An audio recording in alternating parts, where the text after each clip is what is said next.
Hello दोस्तों, नमस्कार। मैं एक बार पुनः अपने नए वीडियो के साथ आपके समक्ष उपस्थित हुआ हूँ और इस वीडियो में मैं इस बात पे चर्चा करूँगा कि why disciplinary action is necessary for a good health of an organization. एक ऑर्गेनाइजेशन के अच्छे हेल्थ के लिए, अच्छी सेहत के लिए क्यों डिसिप्लिनरी एक्शन ज़रूरी है दोस्तों। तो मैं आपको बताऊँ कि जैसा आप जानते हैं कि मैनेजमेंट के अंदर है कि पनिशमेंट एंड रिवार्ड जब आप अच्छा काम करते हैं तो आपको रिवार्ड दिया जाता है ताकि आप मोटिवेट हो सके कि हमें इस तरह के काम को करने की ज़रूरत है।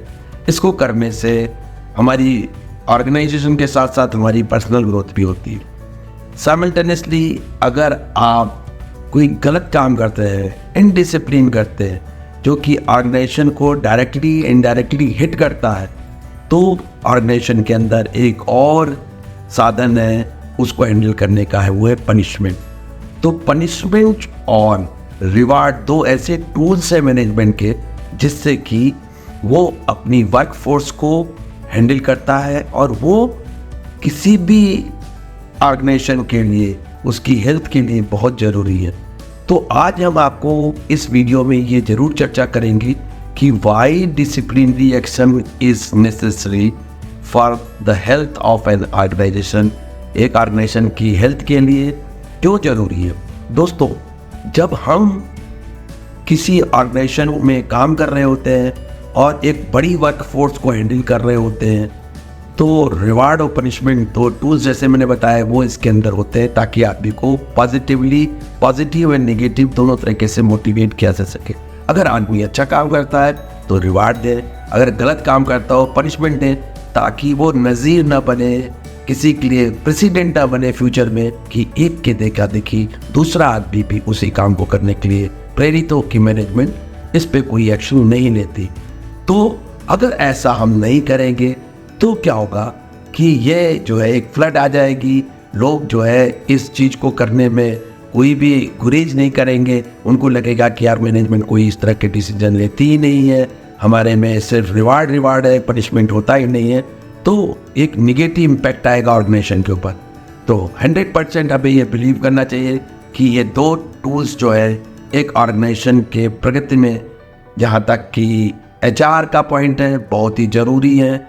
कभी भी किसी भी आदमी को किसी भी माध्यम से आपको मैं बताना चाहूँगा कि पनिशमेंट के कई तरीके होते हैं जिसके अंदर कि आप किसी आदमी को ज़रूरी नहीं है कि आप उसको जो है सस्पेंड कर दें, आप उसको टर्मिनेट कर दें, आप उसको डिसमिस कर दें, आप उसको वार्निंग लेटर दे दें, ये ज़रूरी नहीं है। लेकिन हाँ, अगर कोई आदमी किसी भी तरीके से जो कि हमारे मिसकंडक्ट हैं, उस मिसकंडक्ट में वो इन्वॉल्व होता है, उसको किसी भी तरीके से कर सकता है। माइनर मिसकंडक्ट में भी अगर इन्वॉल्व होता है तो उसको मैनेजमेंट की तरफ से कुछ ना कुछ मैसेज, संदेश जरूर जाना चाहिए कि अगर आप इस तरह के काम करेंगे तो आपको ये एडवाइजरी दी जा रही है, ये मेमो दिया जा रहा है कि आप इस काम को ना करें। ये ऑर्गेनाइजेशन के हेल्थ के लिए ठीक नहीं है, आपके लिए भी ठीक नहीं है।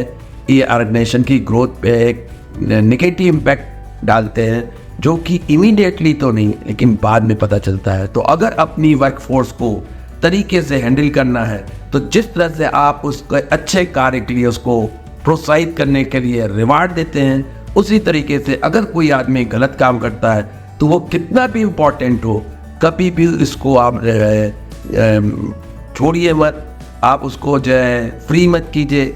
100% उसके ऊपर वो जो एप्रोप्रिएट एक्शन है उसको जरूर से लीजिए, अन्यथा आते समय में एक वर्कफोर्स को, बड़ी वर्कफोर्स को संभालना मुश्किल होगा।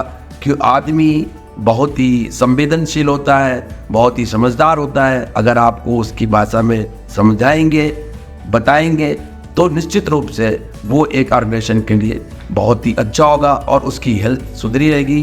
कभी भी कोई आदमी इस तरह की कोई भी फ्रीडम नहीं लेगा और इस तरह का कोई भी काम नहीं करेगा, इस तरह की कोई अनपार्लियामेंट्री लैंग्वेज यूज़ नहीं करेगा, ऐसा कोई छोटा भी मिसकंडक्ट नहीं करेगा जिसके अंदर कभी उसको ये भय होगा कि हमारे ऊपर कोई ना कोई एक्शन, किसी न किसी तरह की एडवाइजरी मेमो, किसी न किसी तरह का जो है हमें लेटर जो है जिसमें कि हमें व्यक्तिगत रूप से समझाने का प्रयास किया जाएगा और ज़रूर इशू किया जाएगा मैनेजमेंट की तरफ से।